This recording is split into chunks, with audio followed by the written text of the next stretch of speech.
Maître archiviste. La chambre d'analyse est prête à l'utilisation. Toutes les fonctions sensitives enclenchées, système de sécurité activé. Vous pouvez me solliciter à tout instant. Journal de bord. Bonjour Sana, bonjour tout le monde, bienvenue sur Warpix-Hype. Donc aujourd'hui, j'ai un de mes droïdes protocolaires là qui a fait une bonne pioche. On va dire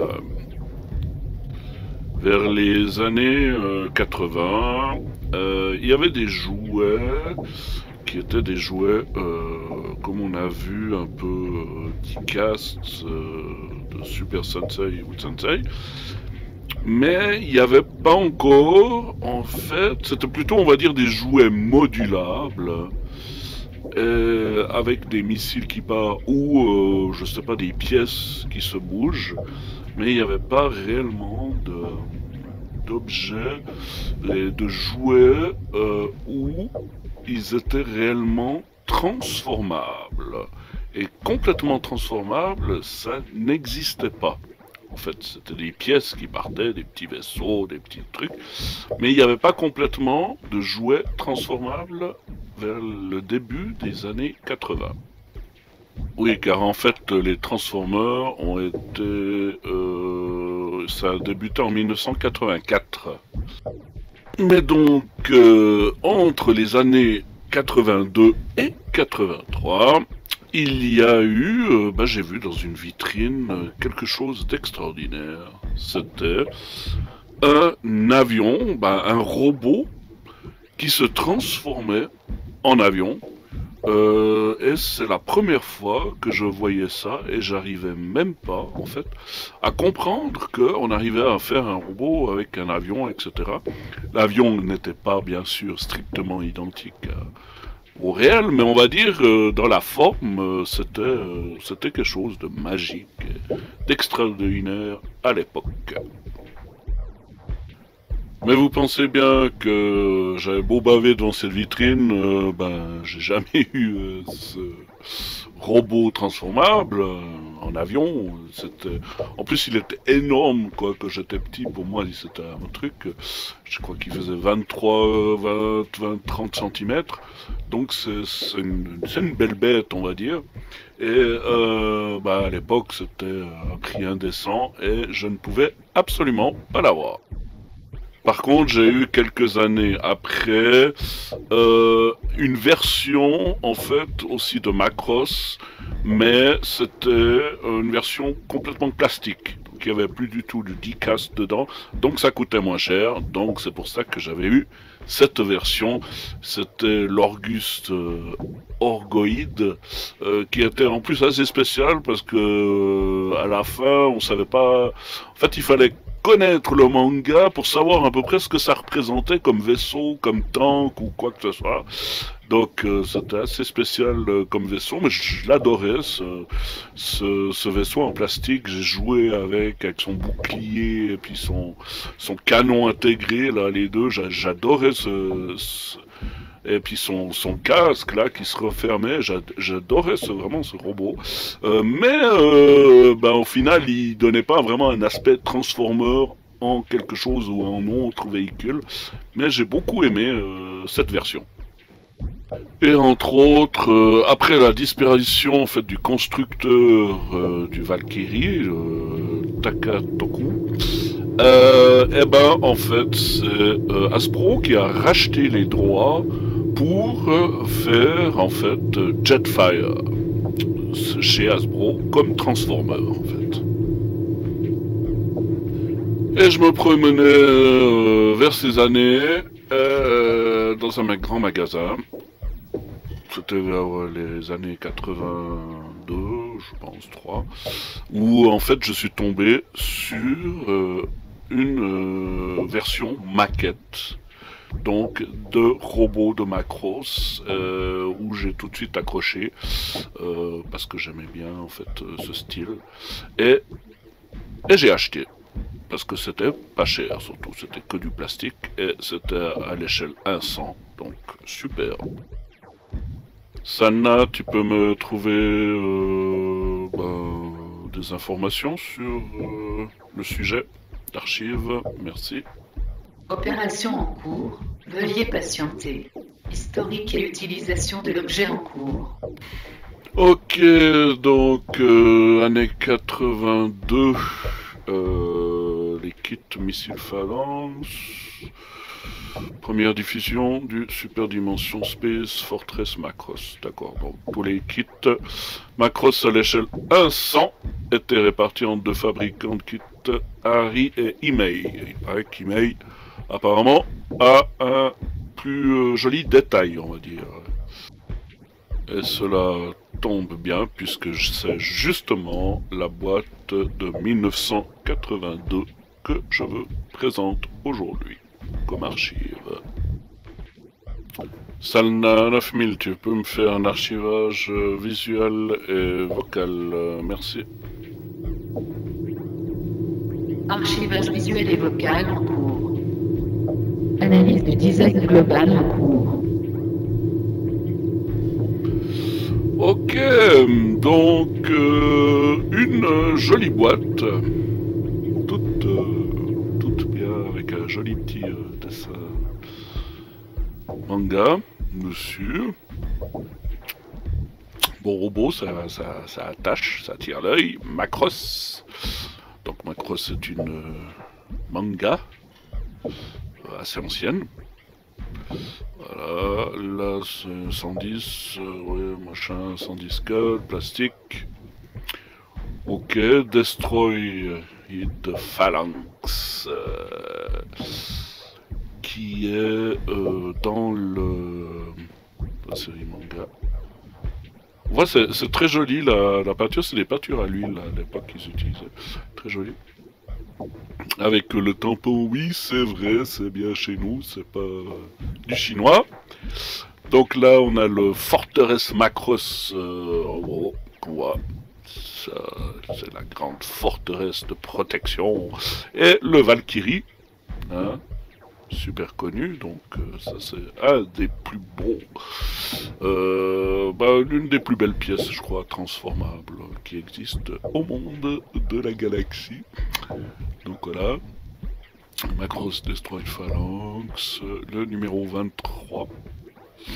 Oui, parce que je sais pas combien en fait il y avait de numéros en tout. Un petit plan avant, arrière, tout chou, tout bien peint. Donc en fait le Phalanx, Destroy Phalanx, était une unité mobile qui envoyait des missiles. Qui en fait était plutôt court, donc c'est pour ça qu'elle allait sur par exemple le destroyer forteresse pour tirer les missiles depuis ce forteresse. Il y avait une capacité, on voit pas là, mais en fait il y a une capacité de 2 fois 10 missiles par ogive, par bras, on va dire. Donc voilà, très joli design, ouais, franchement là c'est une boîte qui attache et qui nous fait envie d'acheter. C'est ces belles boîtes japonaises, j'adore moi ces côtés-là. Cette époque qui savait faire des beaux trucs.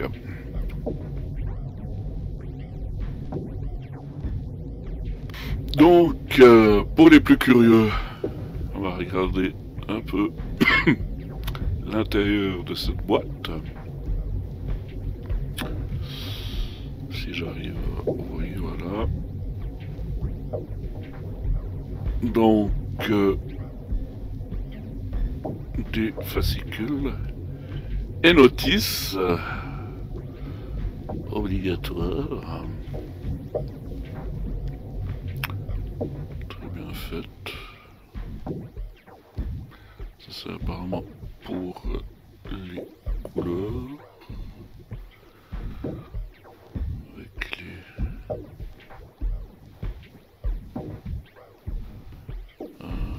ouais.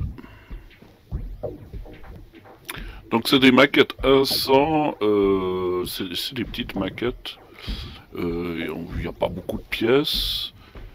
C'est c'est vite construit. Là, on voit les... Ah bah voilà, c'est les couleurs. Excusez-moi. Si on arrive à voir.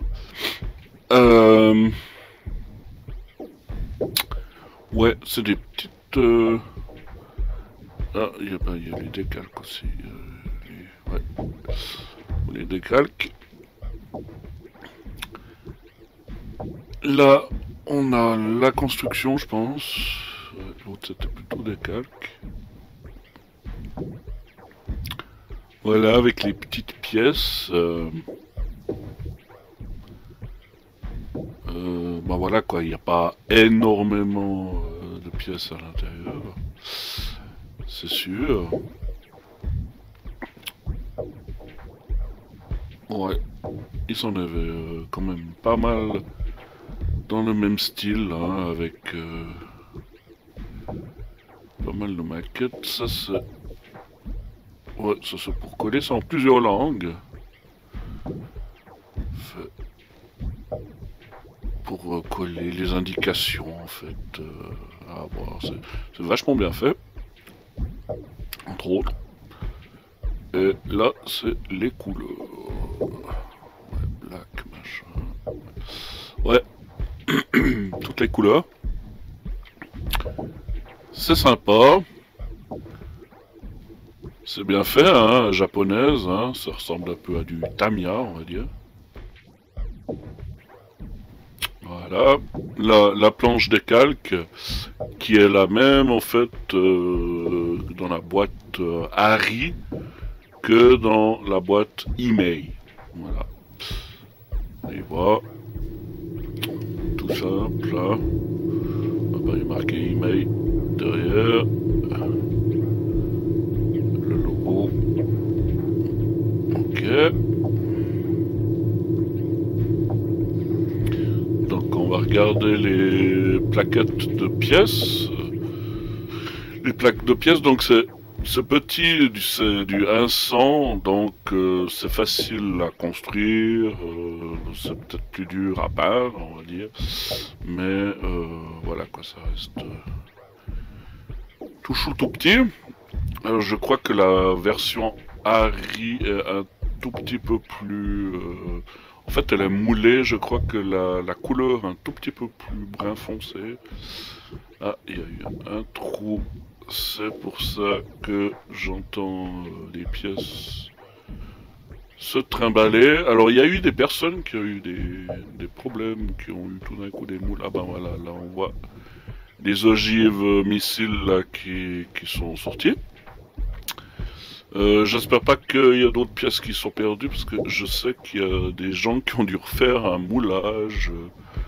Bah justement, je crois que c'était des missiles ou bien du réacteur... la turbine arrière du... Ah ben là, il y a une pièce. Super. Voilà, qui est sortie. Oh, c'est du joli, hein. C'est japonais, c'est plus que c'était. Hein. N'importe quoi, vraiment. Ah là là, je sais plus où on va. Donc voilà, alors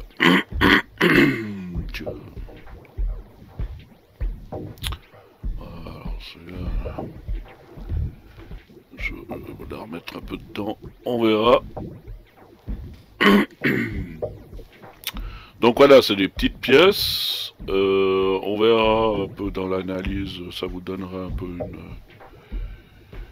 un peu un point de vue sur la grandeur des pièces, ouais. Mais il y a plusieurs photos sur internet, vous pouvez regarder un peu des gens qui font même des tutos pour peindre, tout ça. Ça donne bien, ça donne très joli. 2-3 personnes qui se sont bien démerdées, on va dire. Voilà, c'est très détaillé, hein. Les pièces, mis à part ça, elles sont détaillées. Bien mouillées, ouais. Ça a l'air d'être sympa. Ça a l'air d'être bien fait.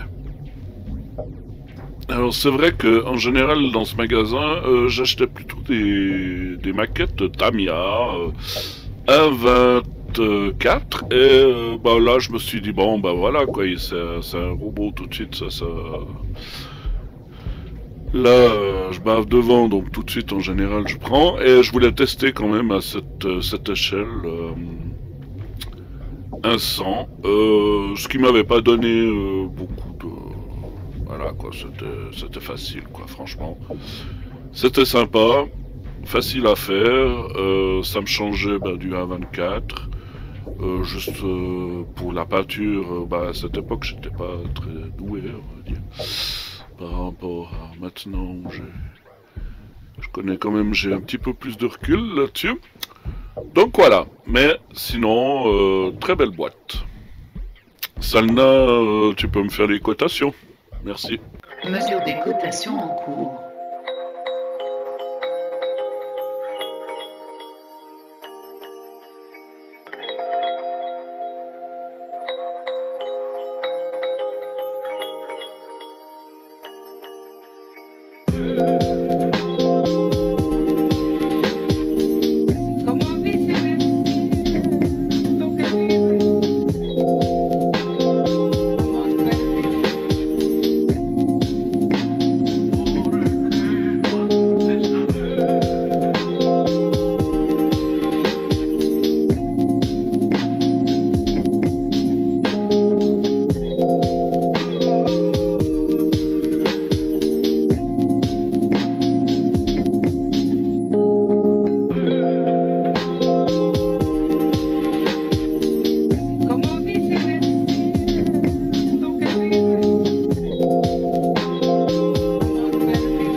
Alors, pour le prix en fait, c'est vrai que c'est très aléatoire. Faut regarder sur internet, vous pouvez avoir tous les prix quoi en occasion. C'est une boîte de 1982, donc voilà, 84 quoi. Donc ouais, c'est assez ancien quand même. Si vous avez la version, ils ont fait une réédition en 90, je crois, 90. Donc voilà, ça c'est l'édition la plus ancienne, c'est je trouve la plus jolie aussi. Voilà, ça dépend tout. Vos coups de cœur, s'il y a deux sur une enchère, etc. Comme d'hab, c'est pas facile. Vous pouvez procéder à une description d'archives complémentaires si vous le souhaitez. Voilà, merci d'avoir suivi cette archive. Pour certaines personnes, ça vous rappelle des souvenirs du Club Dorothée. C'était en 91, où il y avait en fait Robotech qui avait été mis sur Club Dorothée. Donc ça fait partie de cette lignée Robotech. En fait, il y avait Southern Cross, Mospeada et Macross. C'était en fait différent au Japon. Et puis ils ont tout mis ensemble sur Robotech.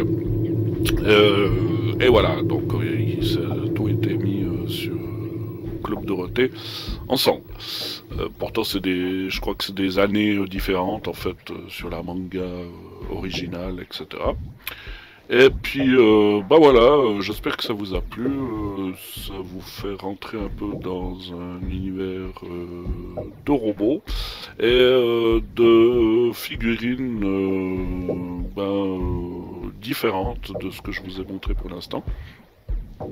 Oui, car en général, je suis plutôt sur des figurines die-cast, donc c'est assez rare des maquettes, en fait. Il y aura encore des maquettes, bien sûr, sur des archives, mais ce sera plutôt des voitures, des camions, des motos ou autres.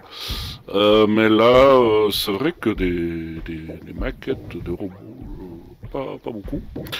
Donc voilà, mais ça c'était, comme ça me fait penser à tout cet univers, Valkyrie et puis tout le tralala, sur Macross, au Mospeada, alors j'ai 2-3 pièces encore Mospeada, très belles,